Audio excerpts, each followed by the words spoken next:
Bienvenido a esta clase de estática de fluidos.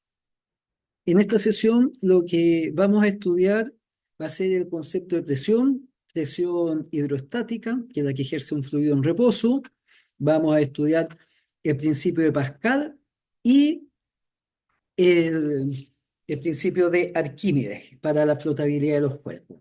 Entonces, como siempre, voy a compartir mi PC.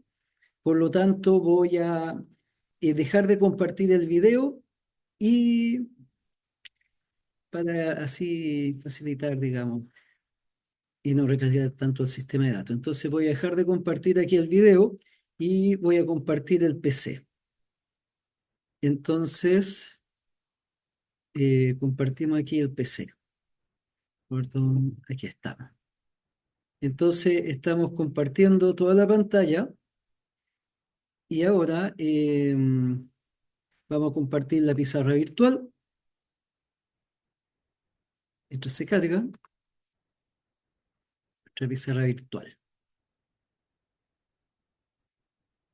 Entonces cerramos acá, cerramos ahí. No queremos actualizaciones, queremos que eso desaparezca y ponemos entonces, volvemos a nuestra pizarra virtual y la sesión de hoy sería estática de fluidos. Entonces ponemos aquí estática de fluidos.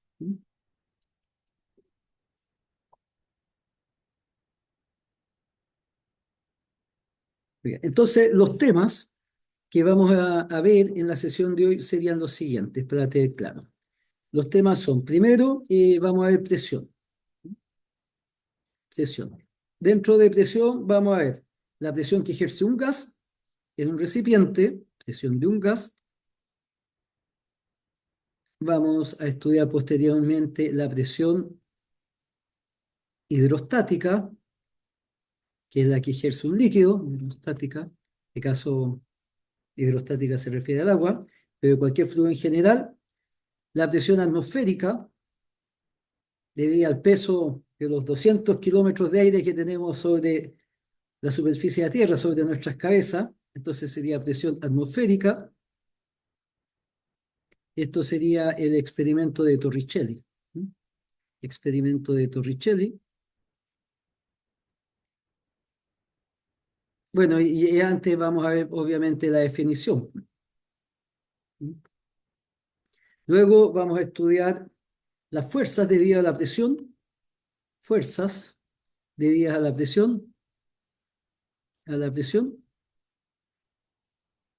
de un líquido. Posteriormente vamos a estudiar el principio de Pascal, ¿sí? De Pascal. Y finalmente el principio de Arquímedes. Principio de Arquímedes. Arquímedes. Entonces vamos por el concepto de presión. Uno sería presión. Entonces, en los fluidos, que son los líquidos y los gases, es muy importante la presión. Nosotros sabemos que en un sólido, cuando uno aplica una fuerza, el efecto de la fuerza va a ser acelerar al sólido o el centro de masa del sólido. Según la segunda ley de Newton, en que la fuerza total que actúa sobre un cuerpo va a ser el producto de la masa por la aceleración. En un líquido o en un gas, el efecto de la fuerza depende del área sobre la cual se aplica.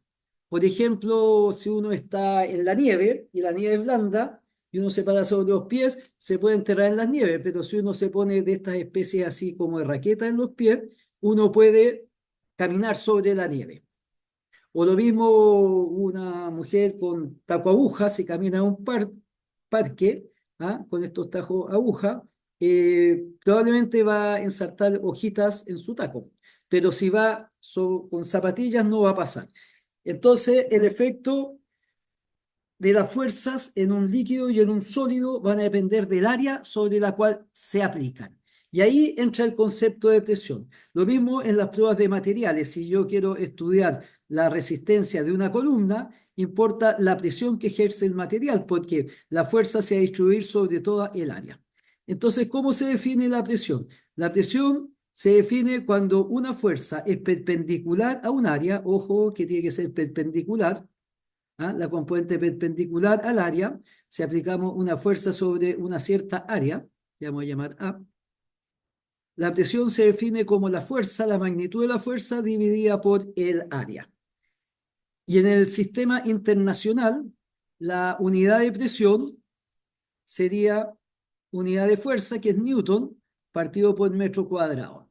Este concepto es tan importante que esta unidad recibe un nombre y se llama Pascal. Pascal, y se abrevia PA. Entonces las presiones se miden en Pascal en el sistema internacional. Hay otras unidades como la atmósfera, los terricheri, los milibares, pero la transformación a Pascal de las otras unidades ustedes las pueden encontrar en Google, así que no hay problema. Nosotros trabajamos en el sistema internacional en general. Entonces, así se define la presión, fuerza dividida por el área. ¿Mm? Esa es, y la unidad es Pascal. Ahora, un newton equivale al peso de 100 gramos. Entonces, un pascal equivale más o menos a tomar 100 gramos de sal o de arena, que es un puñado de arena, y repartirlo sobre un metro cuadrado, que es más o menos una hoja completa del mercurio. Entonces, obviamente, esa presión es muy pequeña. Un pascal es muy poca presión. Normalmente se miden las presiones en kilopascal, que son 1000 pascales, megapascal, que son 10 elevado a 6 pascales, o gigapascales en resistencia a materiales, para el concreto, en fin. Entonces, otras unidades serían, usando las potencias de 10, otras unidades serían los kilopascal, los megapascal y los gigapascal. Kilopascal es 10 elevado a 3 pascal, son miles de pascales, megas son millones de pascales y gigas son miles de millones de pascales. Entonces, como ejemplo, para entender cómo sería este ejemplo, calculemos la presión que ejerce una persona, digamos, de 65 kilos para sobre el suelo. Pensemos que esta persona tiene una masa de 65 kilos y está parada sobre el suelo. Entonces, el área sobre la cual descansa el peso, porque el peso es perpendicular al suelo, va a ser el área de los pies. Entonces, si consideramos un pie, lo vamos a aproximar como un rectángulo, pensemos que tenga unos 30 centímetros de largo por unos 10 centímetros de ancho, pasándolo a metro, esto sería 0,1 metro, esto sería 0,3 metros, por lo tanto el área de un pie sería 0,1 por 0,3 metros cuadrados, sería 0,03 metros cuadrados, sería el área de un pie. Como está parada sobre los dos pies, el área de los dos pies va a ser dos veces el área de un pie, y eso va a ser 0,06 metros cuadrados.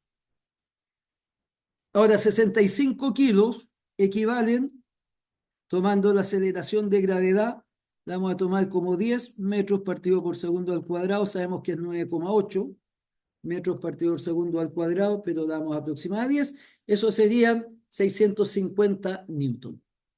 Entonces, la presión que ejerce la persona, la presión es una variable escalar, no tiene dirección, la presión sería la fuerza que ejerce sobre sus pies, que son 650 newton, correspondiente al peso de 65 kilos, dividido en el área, que es 0,6 metros cuadrados. Entonces, habría que dividir 650 dividido en 0,06 y nos da 10.833 pascal, o sea, aproximadamente 11 kilopascal. Y esa sería la presión. Si esta persona se para en un pie, la presión se duplica a 22 kilopascales. Y este es el concepto de presión. Veamos cómo es la presión en un gas. En un gas, contenido en un recipiente, pensemos que este es el recipiente, la presión es la misma, la que ejerce el gas en todas las paredes del recipiente, arriba, abajo. En un gas, siempre y cuando no sea un recipiente extremadamente grande. Este es un recipiente, digamos, pensemos que la diferencia de altura entre la superficie sea menor que 100 metros. ¿Mm? Claro, porque si tenemos un recipiente del porte del Everest, claro, a 10 kilómetros de altura, la presión va a ser mucho más baja a nivel de la superficie de la Tierra. Pero un recipiente normal, el gas ejerce la misma presión en todas partes. Y eso no hay problema, es constante. Veamos qué pasa en un líquido. Ahora, consideremos un líquido. Y esta sería la presión hidrostática. Presión hidrostática. Ahora, en un gas, obviamente, la presión va a depender de la temperatura. La presión es proporcional a la temperatura en un gas. Entonces, si uno duplica la temperatura, se va a duplicar la presión. O sea, tenemos que la presión es proporcional a la temperatura. Esta temperatura escrita en la escala Kelvin, sí. Eso significa proporcional. Si duplico la temperatura, se duplica la presión. Si la temperatura se reduce a la mitad, la presión se va a reducir a la mitad. Y esa es la relación para un gas. Veamos en un líquido, la presión que ejerce un líquido. Entonces, consideremos un líquido, aquí una superficie de un líquido, y este sería el fondo del líquido, pensemos agua, pensemos que aquí están las algas, aquí están los pescaditos, en fin, y queremos calcular la presión a una cierta profundidad. Vamos a considerar la profundidad H, medida desde la superficie H. Entonces, este es un líquido que va a tener una densidad. La densidad del líquido la vamos a llamar ρ. Y lo que hay que saber es que una densidad de 1 gramo partido por centímetro cúbico equivale a 1000 kilos por metro cúbico. Le vamos a poner aquí un ojo para que se sepa esta transformación que es muy útil. Saberla, que 1 gramo por centímetro cúbico equivale a 1000 kilos por metro cúbico. Entonces, si queremos calcular la profundidad, la presión a una profundidad de H, uno demuestra que la presión que ejerce el líquido aquí, a esa profundidad, la presión por el fondo es simplemente la densidad del líquido por la aceleración de gravedad G. La aceleración con que atraen los cuerpos es la que genera el peso, que vale 9,8 metros partido por segundo al cuadrado. Yo la aproximé en el cálculo anterior de la presión que ejerce una persona, la aproximé a 10. Pero uno puede trabajar con 10 o 9,8. Piensen que la diferencia es de un 2%. Y por la profundidad. Esta es la presión hidrostática. Sería esta la expresión hidrostática. Si uno la quiere demostrar esta fórmula, para demostrar esa fórmula, basta considerar, tomemos la demostración. Demostración, si tenemos aquí la superficie del líquido, de la superficie del líquido, aquí están los barcos, tomemos una columna de agua, vamos a tomar una columna de agua que va a tener una profundidad H. Vamos a hacer una columna imaginaria, ¿sí? Vamos a imaginar una columna que tenga una profundidad H. Entonces la presión a esa altura es el peso que ejerce esta columna de agua sobre su base. Esta le vamos a poner una área A. Entonces, como es un cilindro, el volumen de esta columna de agua, porque tenemos una columna de agua que va a tener una altura H, esa es un área A, el volumen de este cilindro es la base, el área de la base por la altura. Y como la densidad se define como la masa partido por el volumen, la masa de un sistema es la densidad por el volumen, que en este caso el volumen es A por H, así que el volumen B. Entonces la masa de esta columna va a ser la densidad por el área de la base y la profundidad. Esa es la masa. Y el peso que ejerce es la masa por la gravedad, que es la fuerza. Entonces, el peso va a ser mg y va a ser ρ por g por a por h. Y la presión que ejerce en la base es el peso partido por el área de la base, que sería ρ por g por a por h, partido por el área de la base, esa es área A. Se simplifican las A y nos quedaría ρ por g por h. Y esa es la expresión para la presión que ejerce un líquido a una cierta profundidad. Esta es la presión solo debida al líquido, porque además está la presión que va a ejercer el peso de la atmósfera, pero esa no la vamos a considerar todavía. Entonces, esta es solo la presión debida al agua en su base, o a cualquier líquido. Entonces, veamos un ejercicio. Y el ejercicio podría ser, calcule la fuerza, no, la presión, le vamos a poner, calcule la presión y la fuerza que ejerce el agua en una piscina de 2 metros de profundidad, profundidad, sobre un tapón en el fondo, sobre un tapón en el fondo de diámetro 5 centímetros. De diámetro 5 centímetros. Entonces aquí tenemos, la idea es que tenemos aquí la piscina, esta sería el agua, esta sería la superficie, tenemos aquí el fondo y aquí tenemos un tapón que va a tener un radio de 5 centímetros. Entonces todo el agua va a estar ejerciendo aquí una presión sobre este tapón. Va a ejercer una presión en el fondo de la piscina. Esa presión es la presión que ejerce el agua, sabemos que la densidad del agua es de 1000 kilos por metro cúbico. Entonces, la presión que va a ejercer en el fondo, la calculamos, va a ser la densidad del agua por la aceleración de gravedad, 9,8 metros partido por segundo al cuadrado, y por la profundidad, que la profundidad es 2 metros. Entonces, 9,8 por 1000 sería 9800, por 2 sería 19600. O sea, la presión en el fondo va a ser de 19.600 pascales. Si hubieran usado G igual 10, les habría dado 20.000 pascal y ambos resultados serían correctos. Entonces, esa sería la presión en el fondo. Aquí ejerce una presión en todo el fondo de 19.600 pascal. Veamos ahora la fuerza que ejerce el agua sobre ese tapón que está acá. Este sería el tapón. Ese sería el tapón. Estaría aquí. Entonces, veamos la fuerza. Entonces, nosotros sabemos que la relación entre presión, fuerza y agua, podemos usar el triángulo amigo, en que la presión es la fuerza partido por el área.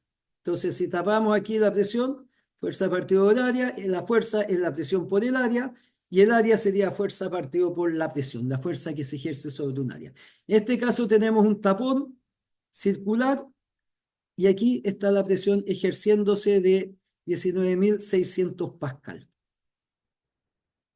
Entonces, la fuerza que va a ejercer esta presión, debido a esta presión, la fuerza sería la presión por el área. El área de ese tapón, el diámetro, si el diámetro es 5 centímetros, entonces el radio, que es la mitad, va a ser 5 dividido en 2 centímetros, o sea, es 2,5 centímetros, que sería 2,5 por 10 a la menos 2 metros, porque un centímetro es la centésima parte de un metro. Entonces el área del tapón sobre la que se ejerce la fuerza, sería pi por el radio al cuadrado. 2,5 por 10 a la menos 2 metros al cuadrado. Y esa área sería entonces, se calcula con la calculadora, sería 2,5 exponente menos 2, ¿cierto? Esto al cuadrado y por pi nos da un área de 1,96 por 10 a la menos 3 metros cuadrados. Entonces, eso nos permite calcular la fuerza porque tenemos la presión, 19.600, el área, 1,96 por 10 a la menos 3 metros cuadrados, podríamos aproximarla como 2 por 10 a la menos 3, da lo mismo. La fuerza entonces va a ser la presión, la magnitud de la fuerza perpendicular al tapón, que es el peso del agua que está sobre el tapón, sería 19.600 pascal por 1,96 por 10 a la menos 3 metros cuadrados. Entonces sería 19.600 por 1,96 exponente menos 3 y nos da 38 newton. 38 newton aproximadamente.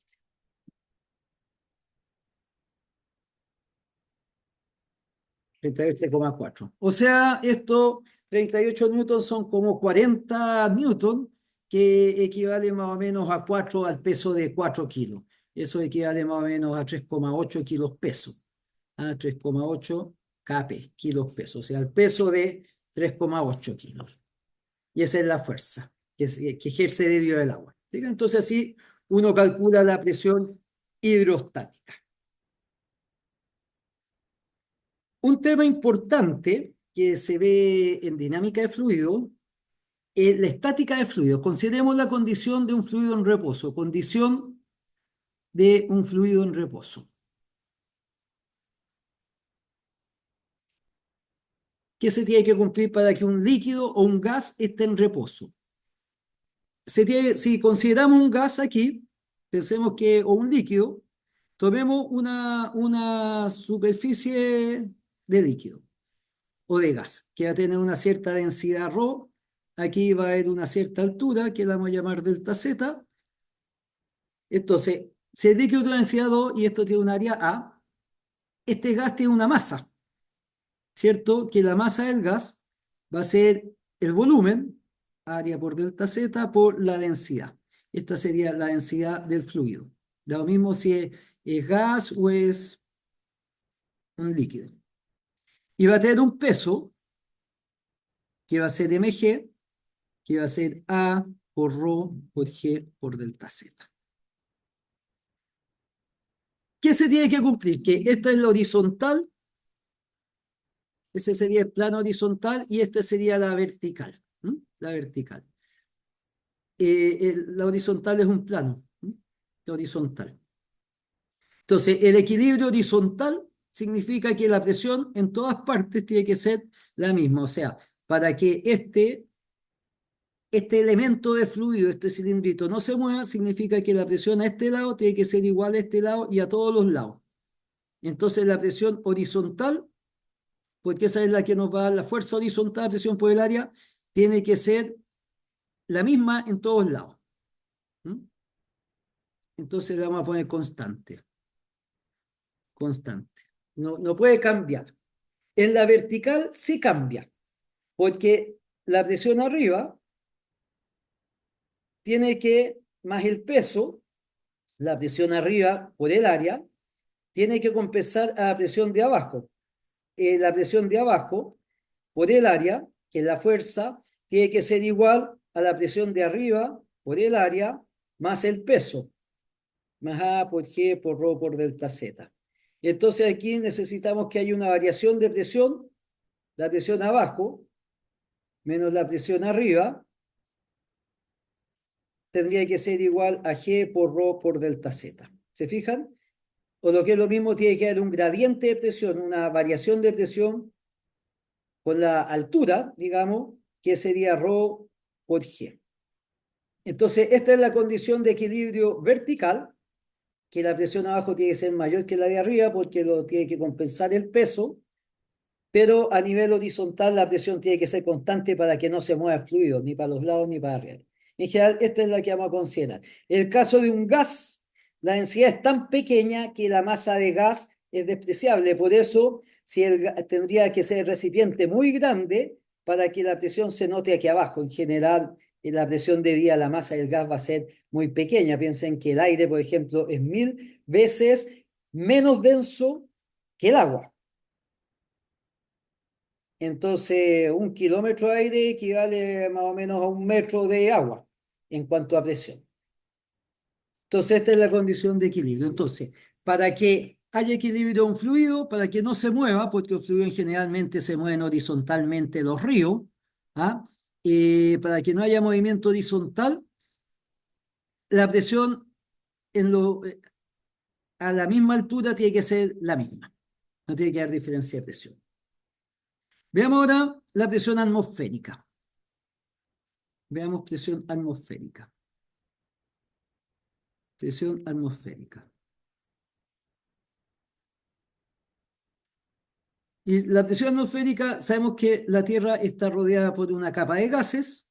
Este es nuestro planeta, aquí está la Tierra, que se llama atmósfera.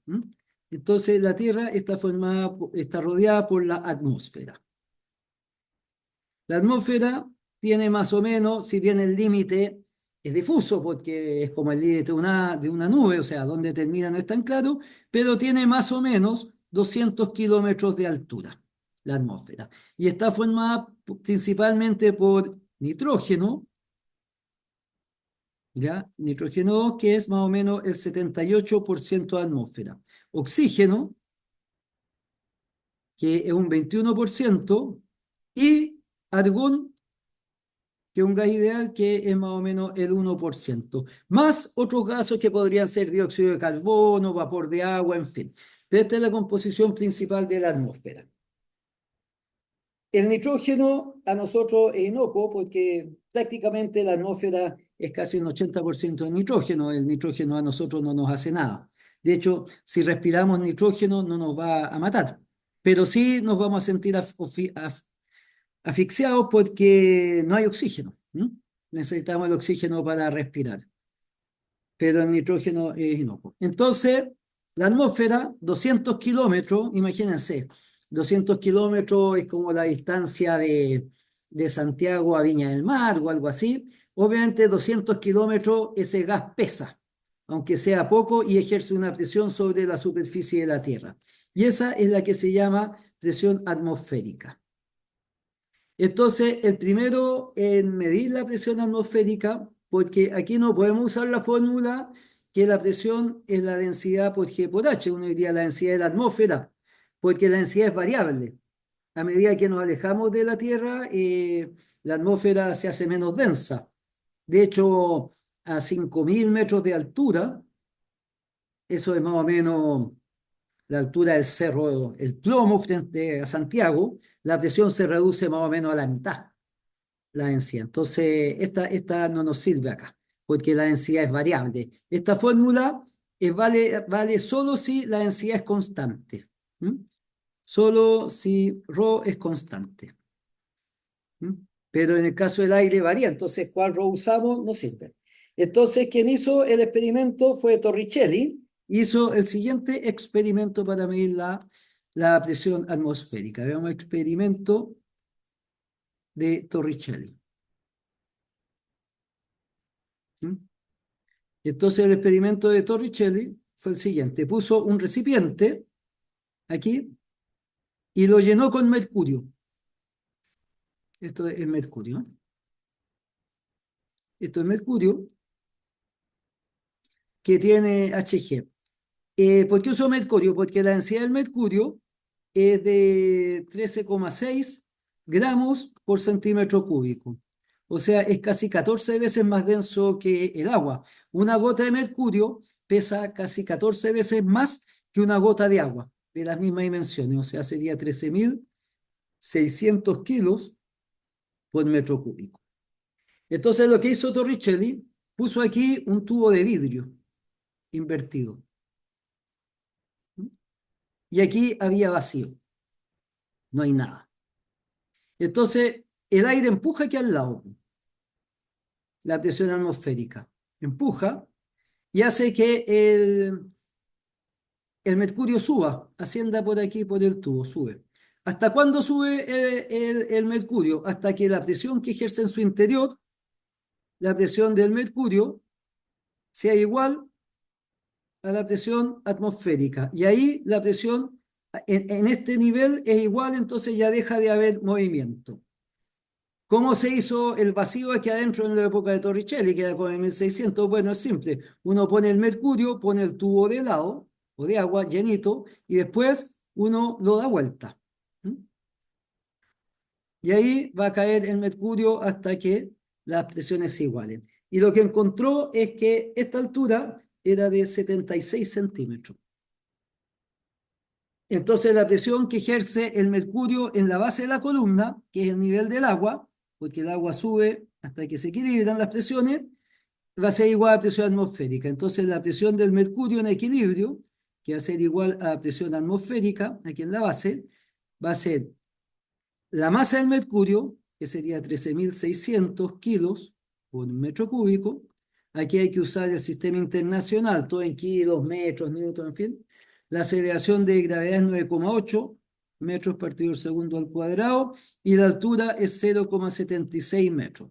Se usó en forma indirecta porque medimos la presión que ejerce el mercurio en la base, que igual estas presiones a un lado, y la densidad de mercurio es constante. Y ahí obtenemos para la presión atmosférica, si calculamos esto, sería 13.600 por 9,8 y por 0,76 nos da 101.300 pascal.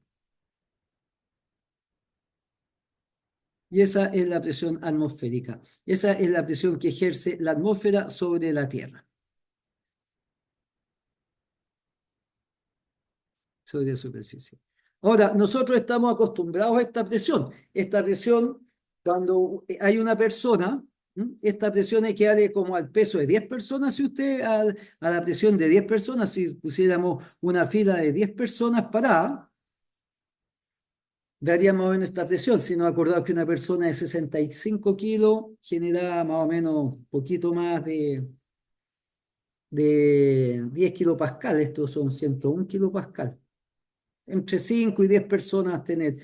Y claro, nosotros estamos acostumbrados, nosotros evolucionamos con esta presión, entonces nos apresiona por todos lados. Y nuestro cuerpo está acostumbrado a esta presión, por eso tengo esqueletos para no explotar, o sea, no implosionar, sería en este caso. Y esa es la presión atmosférica. Entonces, una pregunta que surge es ¿por qué usó mercurio? El mercurio es más caro y más difícil de conseguir porque no usó agua. Veamos cuánto sería la columna, la altura de la columna si hubiera usado agua. Entonces veamos aquí un ejercicio, pongamos, si Torricelli hubiera usado agua, si Torricelli hubiera usado agua, en lugar de mercurio, pregunta cuál sería la altura de la columna, altura de la columna de agua.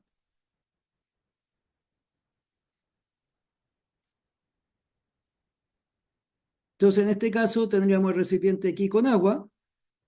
Si ponemos agua, conocemos la densidad del agua, que son 1.000 kilos partido del metro cúbico. Ponemos aquí el tubo al vacío. Ponemos un tubo aquí con vacío en su interior.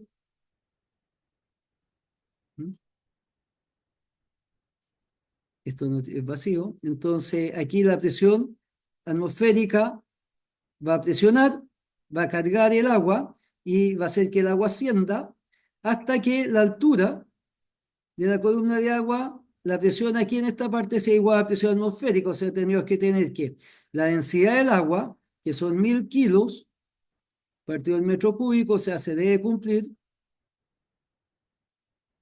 por la gravedad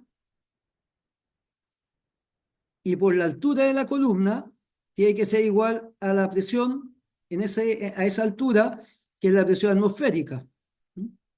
Porque la altura de la columna tiene que compensar la presión atmosférica. Y esa sería 101.000 pascal.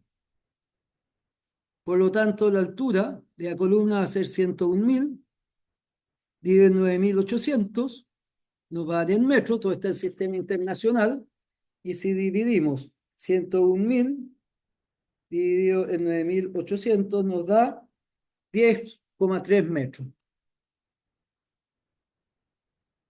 O sea, habrían necesitado hacer un tubo de vidrio de 10 metros. Obviamente que sería muy difícil un tubo de 10 metros, eso es como la altura de un edificio de 3 pisos. Hacer un tubo de vidrio a esa altura y más en la época de Torricelli habría sido un imposible. Y ahí uno entiende por qué usó mercurio. Ahora es importante este resultado porque muchos sistemas, por ejemplo, antiguamente se vendía aceite o se usan bombas en que básicamente habían estanques así y aquí ponían aceite. Por ejemplo, yo creo que todavía un bidón con aceite y se usaban unas bombas aquí para sacar el aceite. Una bomba así. Que básicamente están asociadas a la presión, o sea, aquí el aire ejerce una presión atmosférica, se hace vacío en la bomba, es un sistema, una bomba básicamente es un cilindro, ¿cierto? Con un sistema de válvula. Aquí hay un pistón móvil que se puede mover hacia arriba o hacia abajo. Cuando se mueve hacia arriba, uno puede tener aquí la entrada y tener una válvula, aquí una tapita, que cuando se mueve se hace vacío, entonces se mueve hacia allá, po. Y aquí está un tope. Y cuando se baja, se mueve para allá, pero choca el tope. Entonces esto entra al aceite y puede tener una válvula aquí de salida, de escape, que es al revés, po. Que cuando baja, empuja para allá. Aquí le vamos a poner la válvula, empuja cuando esto baja, pero tiene un topecito aquí, entonces cuando suba se cierra. Entonces, ¿hasta cuánto aquí se produce vacío al subir esta válvula? Se mueve este pistón para arriba y entra por aquí, abre y se cierra por acá. Entonces, la idea es, esto se podría funcionar hasta 10 metros, porque la presión atmosférica no puede elevar más de 10 metros si fuera agua. Y puede el aceite un poquito menos. O lo mismo las bombillas, cuando uno toma un líquido, vamos a poner aquí una cara, me quedo medio desproporcionada, pero no importa.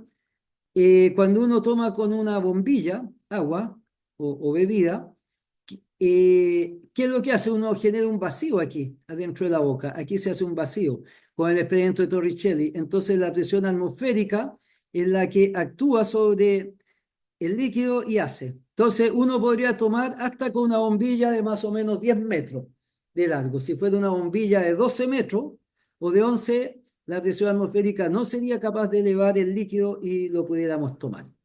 Entonces, estas son algunas consecuencias de la presión atmosférica. En el caso de un gas, hagamos un ejercicio de un gas. Entonces, calcule la fuerza debida a la presión atmosférica,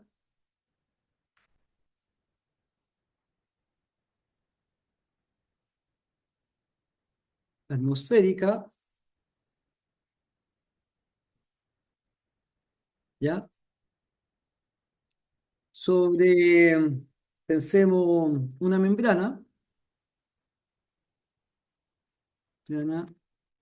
de 5 centímetros de radio.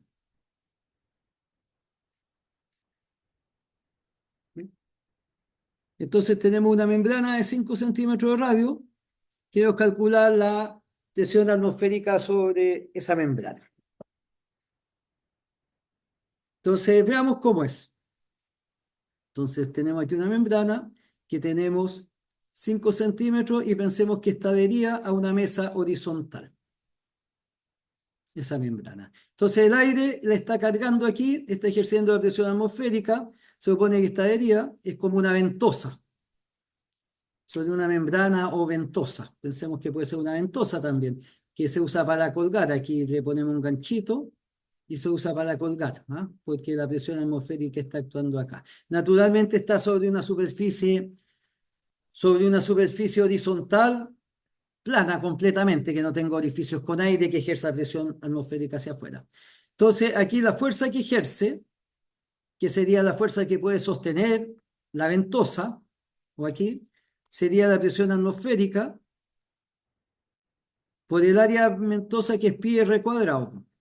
Entonces, en este caso, el radio es 5 centímetros, o sea, el radio va a ser 5 por 10 a la menos 2 metros. Entonces, la fuerza que ejercería la presión atmosférica sobre una ventosa ideal va a ser 101.300 pascal.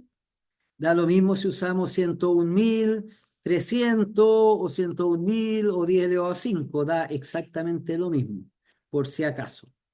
¿Mm?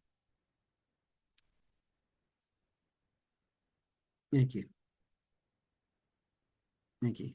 Da exactamente lo mismo. La presión atmosférica la podemos tomar así: 101.300 pascal, que va a ser aproximadamente a 101.000 pascal o 10 elevado a 5 pascal. ¿Mm? Da lo mismo. Ya, entonces sería por pi y por el radio al cuadrado sería 5 por 10 a la menos 2 metros, y esto al cuadrado. Y nos da que la fuerza que actúa, que nos costaría despegar, por ejemplo, la membrana de una superficie, ya sea arriba o abajo, da lo mismo, porque sabemos que la presión es la misma en todos lados, sería 101.300 por el área ventosa, que sería pi por el radio al cuadrado, que sería 0,05 al cuadrado, y nos da que la fuerza sería de 796 newton, que equivalen más o menos, esto equivalen, si lo dividimos en 9,8 o en 10, a 80 kilos pesos. O sea, yo de esta ventosa de 5 centímetros podría colgar una carga de 70 kilos y la va a sostener con solo 5 centímetros. De hecho, estas ventosas se usan a veces para cargar vidrio.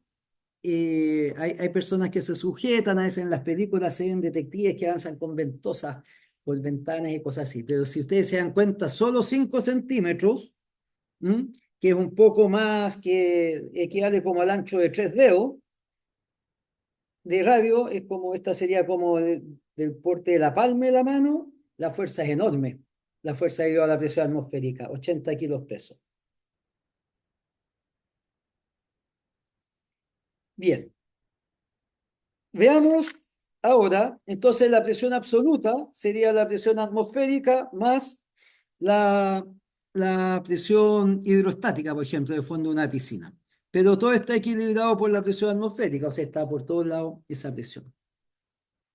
Veamos las fuerzas debidas a la presión ahora. Fuerza debida a la presión hidrostática. No vamos a profundizar mucho en esto. Fuerzas debido a la presión hidrostática.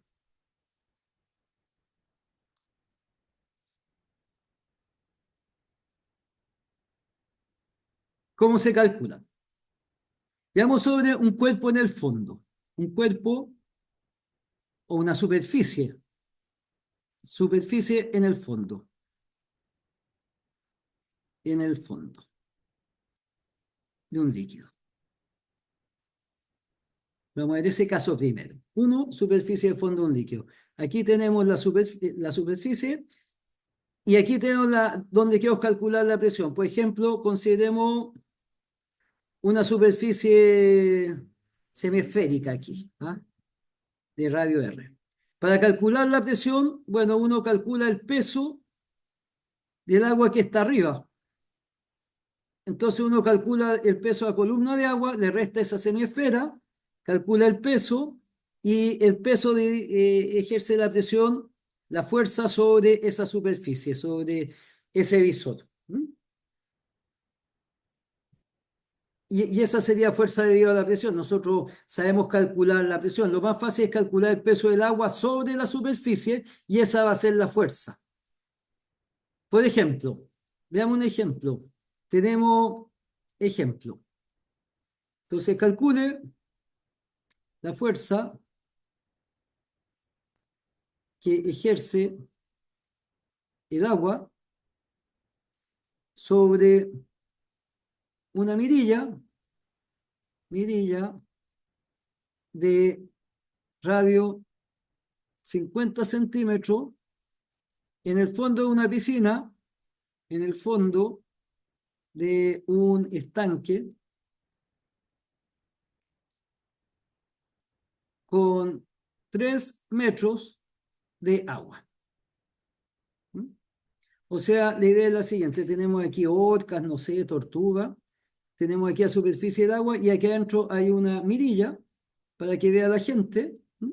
Que va a tener un radio de 50 centímetros. Y esto mide 3 metros. Y aquí se pone la gente a mirar los pescaditos que andan. Entonces, bueno, para calcular la fuerza que ejerce el agua, simplemente es el peso del agua que está sobre esa mirilla. Entonces, ¿qué hacemos? Calculamos el peso de la columna de agua, que tiene 3 metros. Aquí hacemos la columna imaginaria, o sea, tendría 0,5 metros de radio, que es el agua media, y le restamos el peso de esa semiesfera, el volumen, y multiplicado ese volumen, que sería el volumen del agua que está arriba, o sea, el volumen de este cilindro de agua menos esa semiesfera, y lo multiplicamos por la densidad. Entonces, nosotros sabemos que el volumen del cilindro es pi por el radio al cuadrado, y por la altura. Y ese sería el volumen del cilindro de agua. Entonces sería, no sé, una calculadora sería pi por el radio al cuadrado y por la altura, nos da 2,36 metros cúbicos. Ese sería el volumen del cilindro. El volumen de la mirilla, el volumen de una esfera de radio R es 4/3 de pi por radio al cubo. Por lo tanto, en este caso es la mitad. Tenemos una mirilla de radio R, sería la mitad, o sea, sería 2/3 de pi por radio al cubo. Entonces va a ser 2/3 de pi por el radio de la mirilla al cubo, y eso nos va a dar 2 por pi por 0,5 elevado a 3, y dividido en 3 nos da 0,26 metros cúbicos. Déjenme revisar de nuevo. 2 por pi por 0,5 al cubo y dividido en 3. Ya. 0,26 metros cúbicos. Entonces, el volumen de agua sobre la mirilla, volumen sobre la mirilla, va a ser el volumen del cilindro menos el volumen de la mirilla, y eso va a ser 2,10 metros cúbicos. Entonces, la masa de agua sobre la mirilla, va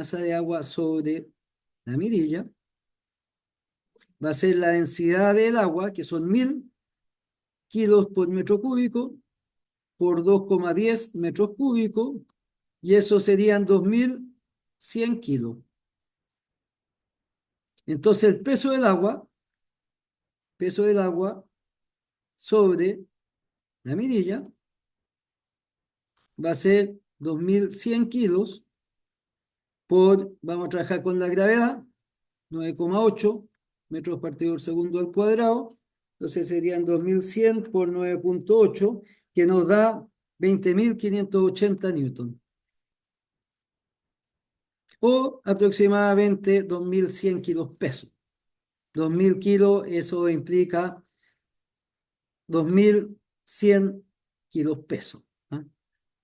Por eso se usa kilos peso. O sea, son 2 toneladas, va a ir el agua sobre esa mirilla. O sea, la fuerza total que ejercerá el agua aquí va a ser más o menos de 2 toneladas. O sea, sería como una camioneta estacionada arriba de la mirilla. Cuesta abrirla. Bien, eso sería en cuanto a la presión hidrostática. Veamos ahora el principio de Pascal. El principio de Pascal. Principio de Pascal.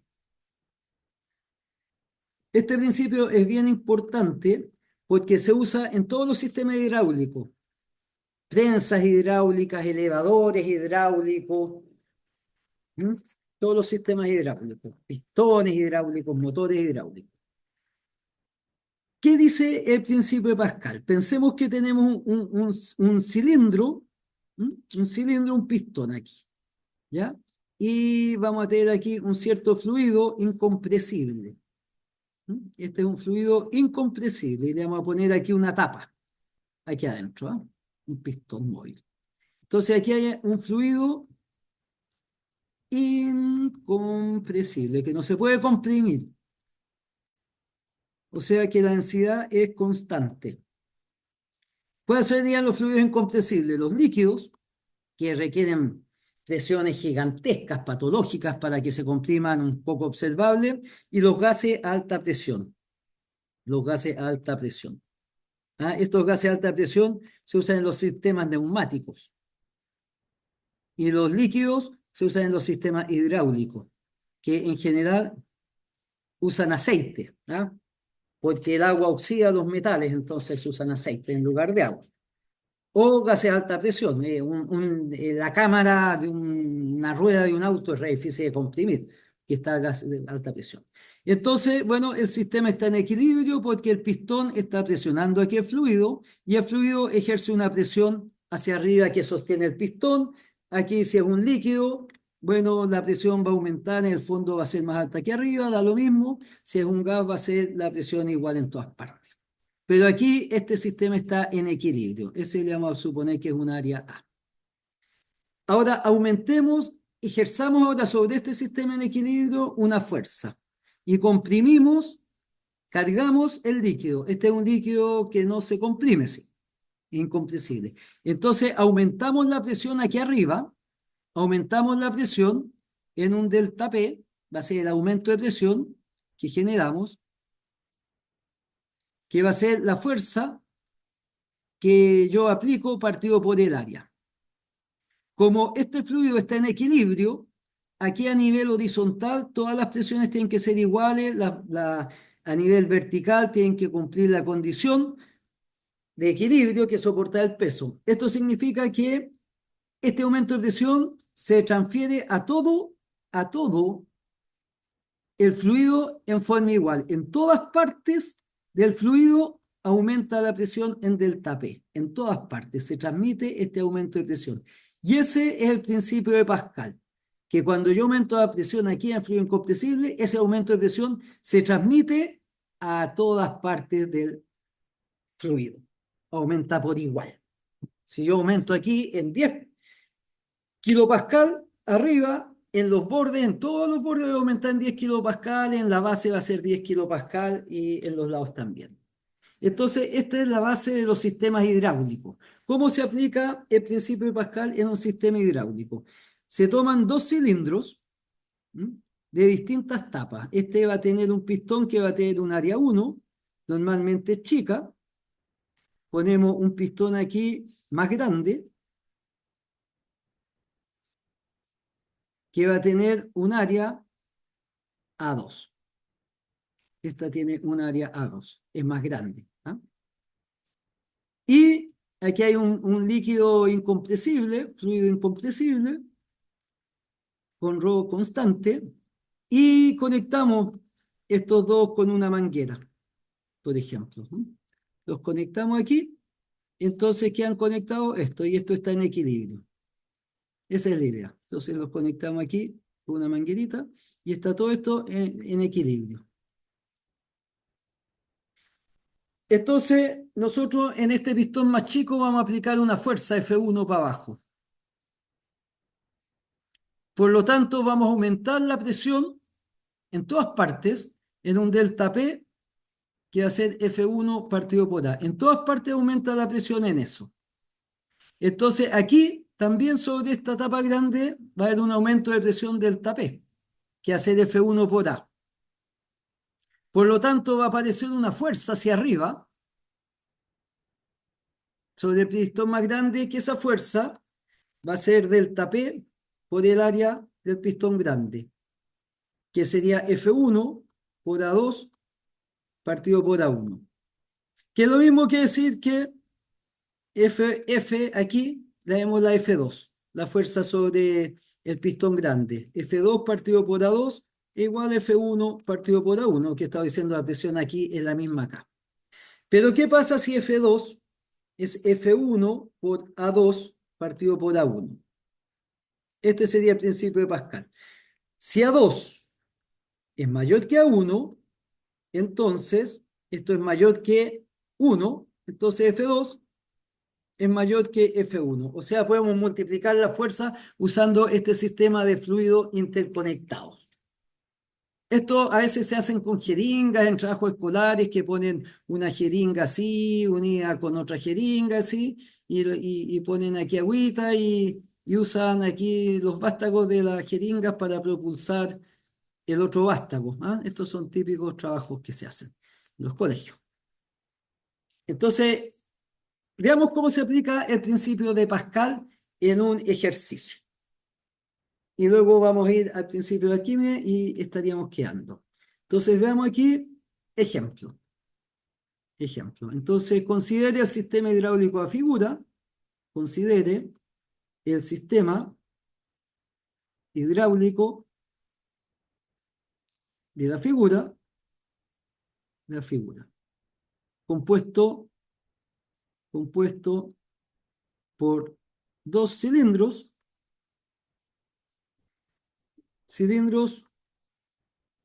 unidos y llenos con aceite. Entonces, calcule la fuerza con que empuja el, el, el pistón más grande cuando se ejerce una fuerza le vamos a poner 100 kp, o sea, 100 newton, que equivale a 10 kilos, ¿cierto? Al peso de 10 kilos, de 100 newton sobre el pistón más pequeño. Más pequeño. Entonces, el sistema vamos a tener aquí un pistón chico, que le vamos a poner un radio, esta es la tapa del pistón móvil, le vamos a poner un radio aquí de 3 centímetros. Y vamos a conectar este pistón chico con un pistón más grande, que va a tener un radio, le vamos a poner de 30 centímetros. Y aquí hay aceite. Y aquí vamos a aplicar una fuerza de 100 newton. Y queremos calcular la fuerza con que va a empujar el pistón grande. Entonces, ¿qué se cumple? Se cumple que la presión que se ejerce sobre el pistón más pequeño, que sería, lo voy a poner aquí, se cumple, lo voy a poner en negro, que la presión de este lado, que sería 100 newton, partido por pi, por 3 centímetros al cuadrado, va a tener que ser la presión de este lado, que sería, que se transmite, que sería la fuerza, partido por el área, por pi, por 30 centímetros al cuadrado. Aquí se simplifican los pi, voy a usar el lápiz rojo para simplificar, sean los pi, se van los centímetros, entonces la fuerza, ahí despejamos, y la fuerza va a ser 100 newton dividido en 9 por 900. O sea, sería de 10.000 newton, que sería del orden de 1.000 kilos pesos. O sea, 1 tonelada. O sea, yo cargando aquí 10 kilos, 10 kilos, ese debe ser el peso de un bebé, yo puedo soportar aquí el peso de 1 tonelada. Y esa es la idea de los sistemas hidráulicos, las prensas hidráulicas, los elevadores hidráulicos. Se fijan, 10 kilos, uno pone una guagua aquí y va a ser capaz de elevar un Maruti. Y esa es la gracia del principio de Pascal. Y para terminar la sesión, veamos la ecuación, el principio de Arquímedes. Veamos el principio de Arquímedes.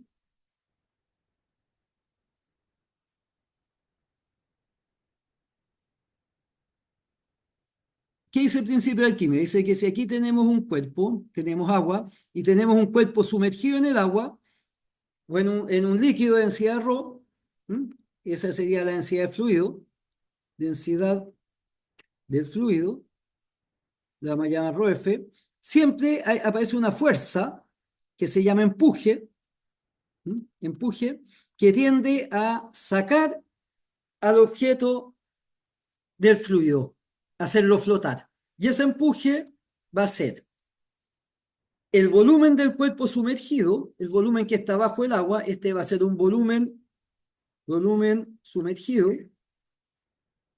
lo vamos a llamar Vs, porque eso es lo que mira, lo que está fuera del fluido no lo ve, por la densidad del fluido y por la gravedad. Esa es la fuerza de empuje que generan los fluidos sobre los cuerpos. Esta fuerza se debe a que la presión en la parte de arriba es más chica, la presión hidrostática, ¿cierto? Que aquí más abajo. Como aquí la presión es más grande que aquí arriba, aparece una fuerza neta, que es el empuje que tiende a hacer flotar los cuerpos. Entonces, con esto podemos ver la condición de flotabilidad de un cuerpo a través del empuje, porque cuando tenemos un cuerpo sumergido en agua, pensemos que este es un cuerpo sumergido, un volumen sumergido,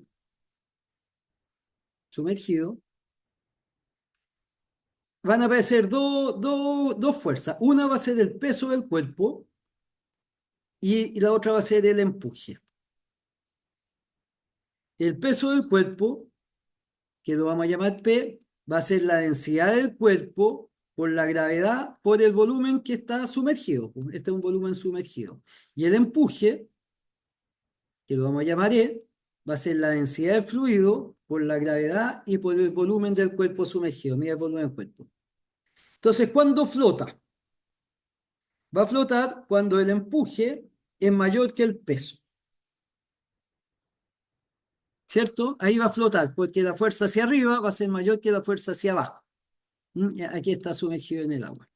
O sea, cuando la densidad de fluido por la gravedad por el volumen sumergido sea mayor que la densidad del cuerpo por G y por el volumen sumergido. Aquí podemos simplificar G y Vs y nos queda aquí la condición de que flota, que la densidad del fluido sea mayor que la densidad del cuerpo. Esto implica que flota. O sea, los cuerpos flotan en los fluidos que son más densos que ellos. Un error común es decir, el cuerpo se hunde, si yo tiro una piedra al agua, se hunde porque es más pesada que el agua. Esa afirmación carece de sentido porque ¿de cuánta agua estamos hablando? Una piedra que yo tiro en una piscina, claramente, o una moneda se va a hundir y no es más pesada que el agua de la piscina. Depende del tamaño de la piedra y depende de la cantidad de agua. ¿Se fijan? El cuerpo flota porque es menos denso que el agua. Esa es la respuesta correcta. Si yo me paro en una piscina de mercurio, voy a quedar arriba de la piscina, no me voy a poder sumergir porque el mercurio es 13 veces más denso que uno. Uno tiene la densidad aproximada a la del agua, uno es casi pura agua, el 70%, una persona 65, 70% de agua. O sea, nuestra densidad es poco mayor que la del agua. El mercurio es 13 veces más denso, entonces caminaríamos sobre el agua. Así cual Cristo caminaba sobre el agua, nosotros caminaríamos sobre el mercurio. Pero terminaríamos intoxicados y envenenados porque el mercurio es venenoso. ¿Cuándo se hunde? Se hunde cuando el peso es mayor que el empuje. Y eso nos conduce a que la densidad del cuerpo sea mayor que la densidad del fluido. O sea, los cuerpos que se hunden porque son más densos que el fluido. La piedra se hunde en el agua porque es más densa que el agua, no porque es más pesada. En el caso que la densidad del fluido sea igual a la densidad del cuerpo, podríamos decir que el cuerpo levita en el fluido. O sea, donde lo pongamos va a quedar suspendido. Entonces, para terminar, hagamos un ejercicio. Entonces, el ejercicio dice, calcule la fuerza máxima que soporta un tronco de largo, le vamos a poner 2 metros y radio 20 centímetros, que soporta sin hundirse, un tronco de largo 2 metros y radio 20 centímetros. Suponga densidad de la materia, de la madera, densidad de la madera, le vamos a poner 0,5 gramos por centímetro cúbico. El tronco es menos denso que el agua, por eso flota. Entonces veamos, vamos a tener aquí el tronco de lado y va a estar flotando en el agua. Esta sería el agua. Le aplicamos una fuerza y la máxima fuerza que le podemos aplicar es cuando lo dejamos justo a ras del agua hundido. Esa es la fuerza máxima que puede soportar el tronco. O sea, si se para una paloma arriba, una mosca, se va a hundir. ¿Correcto? Entonces, cuando está a punto de hundirse. O sea, cuando está completamente sumergido. Entonces, aquí la fuerza que van a actuar va a ser el peso, siempre va a ser el peso del tronco, va a ser el empuje y la fuerza máxima. Entonces, ¿cuándo se obtiene la fuerza máxima? Cuando está a punto de hundirse, cuando todo el volumen del tronco está bajo el agua. O sea, cuando el volumen sumergido es pi por r cuadrado y por el largo del tronco. Este es un tronco de largo L que va a tener un radio R. Aquí. Entonces, calculemos el volumen del tronco. El volumen del tronco va a ser pi por radio al cuadrado, 0,2 metros cuadrados, este es el radio, 20 centímetros, por el largo, que serían 2 metros. Y eso nos da un volumen que sería pi por 0,2 al cuadrado por 2, y eso nos da 0,25 metros cúbicos. Sabiendo que la densidad de la madera, lo da el ejercicio, es 0,5 gramos por centímetro cúbico, 0,5 gramos por centímetro cúbico, es 500 kilos, ¿cierto? Usando la relación de que 1 gramo por centímetro cúbico son 1000 kilos por metro cúbico. Entonces sería 0,5 en lugar de gramo por centímetro cúbico, ponemos 1000 kilos por metro cúbico y nos daría 500 kilos por metro cúbico. Entonces aquí sacamos que la masa del tronco va a ser 0,25 metros cúbicos por 500 kilos partido en metro cúbico. Y eso nos daría 500 por 0,25, nos da 125 kilos. O sea, ese tronco pesa 125 kilos. Veamos el empuje sobre el tronco. El empuje sobre el tronco